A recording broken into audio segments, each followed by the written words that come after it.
A very warm greetings to everyone.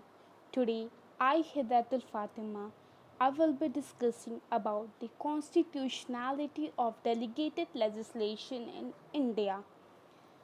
Now, before moving ahead, let's discuss about what does this delegated legislation mean. Parliament does not have the time or the expertise to pass every law that is required each year.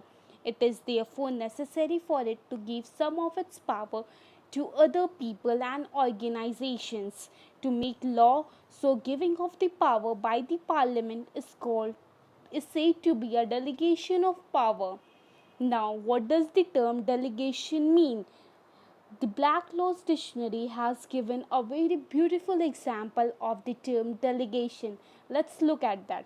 According to a Black Laws Dictionary, delegation is an act of entrusting a person with the power or empowering him to act on behalf of that person who has given him that power, or to act as his agent or representative.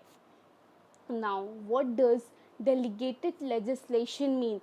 It simply means exercising of legislative power by an agent who is lower in rank to the legislature, or who is subordinate to the legislature.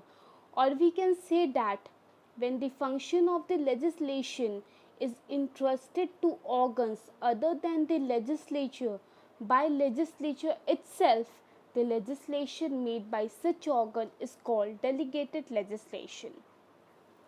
Now, after discussing about what does actually delegated legislation means, let's now discuss about the constitutionality of delegated legislation in India.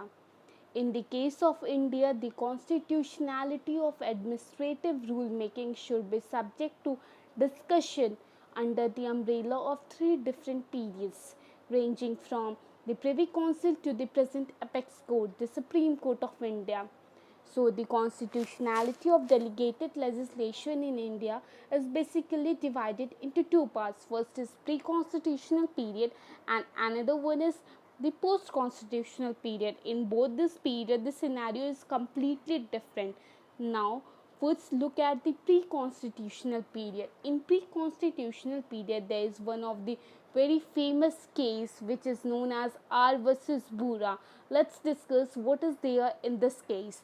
In R versus Bura, in this case, section 9 of an act, 1869 act, made certain provisions in respect of Garo Hills and empowered the governor of Calcutta to extend this law to Khasi and Jaintia Hills. This provision was challenged as unconstitutional before High Court, and High Court upheld contention. In appeal against the decision of the High Court, the Privy Council held that the act was constitutional and observed that it was not delegated legislation